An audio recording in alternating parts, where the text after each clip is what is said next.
Thank you, Madam President. Been a long, strange trip on this bill.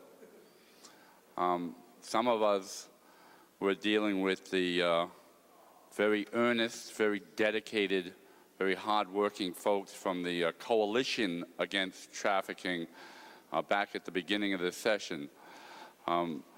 They brought to this body a genuine, real concern about the trafficking in human beings, something that I know all of us find to be entirely repugnant and against everything that this nation, this state, these individuals that sit here are against.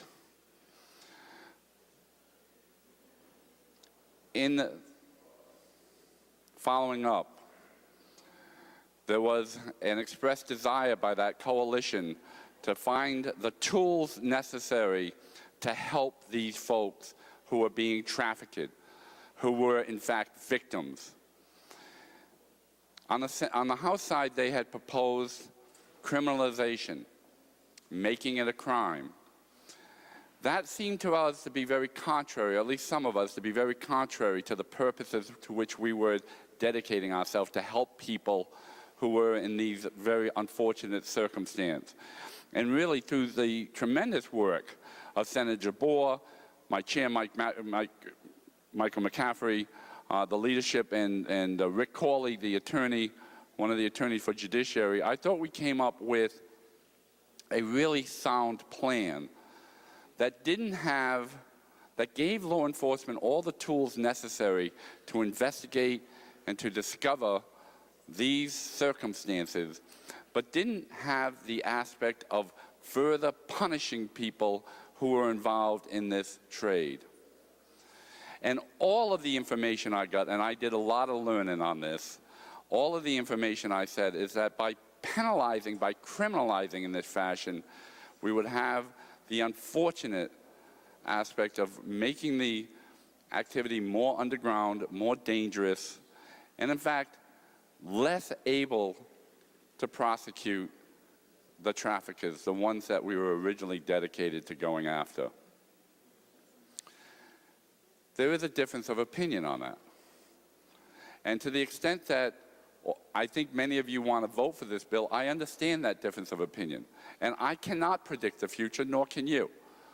And so I understand and I accept the fact that many of you feel this is the necessary and proper way to go.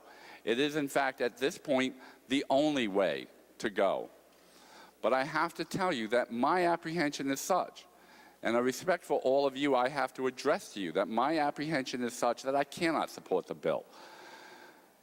Regardless of how noble I think most of you have been in pursuing, and how earnest most of you are in believing that this is a proper path to go, I believe that it will be destructive. I believe that it will be injurious to the very people we're trying to help and protect. And I know all of you, and I know none of you want to do things that harm people. But it is my unfortunate, I think, obligation at this point to suggest to you that's exactly what we're going to do. During this process, many of us have been vilified by some of the folks outside this chamber. It is obvious to me that there is no one here, no one in this building, that supports trafficking. And there is no one in this building or in this room that would suggest that prostitution is an appropriate means of employment. But a lot of us haven't had to make the decisions that some of these folks have made. A lot of us haven't faced the poverty, haven't faced the desperation. When I was a kid, 18, 19, I remember I quit school, bummed around. I had a job, banged nails one place. I drove a cab in New York City, did a lot of things like that. And I thought I was pretty cool. I was living in what I referred to as hip slick poverty. But what I knew is that within 20 hours, my parents or my brothers or my sister would come and get me if I got myself in deep. So I really was never facing real poverty and real need. But a lot of folks in our state are.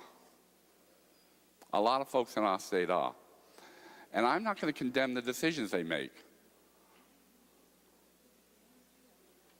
I anticipate you'll vote for it, and I respect all of you that do. Please respect my decision. I hope you will give me on a lot of work that this is not the way to go. And Madam President, I just want to make one other thing. I do call upon a lot of those non-government agencies who have come forward. There is going to be, if this law is enforced, there's going to be a lot of need out there for the very services that Chair Perry talked about. There's going to be need to assist. And I call upon those, and I truly believe they were sincere, the Catholic Church, the other organizations that came out, because I know they are sincere. But please establish those procedures and establish those places and establish that help, because there will be folks who will need it. I do not know how many, but we have essentially done this bill without those safeguards in place. And without them, a lot of people will be put at risk.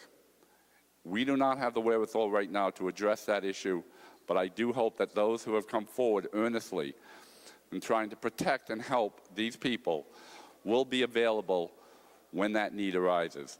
Madam President, members of the Chambers, I thank you very much for your indulgence. Senator Mitt.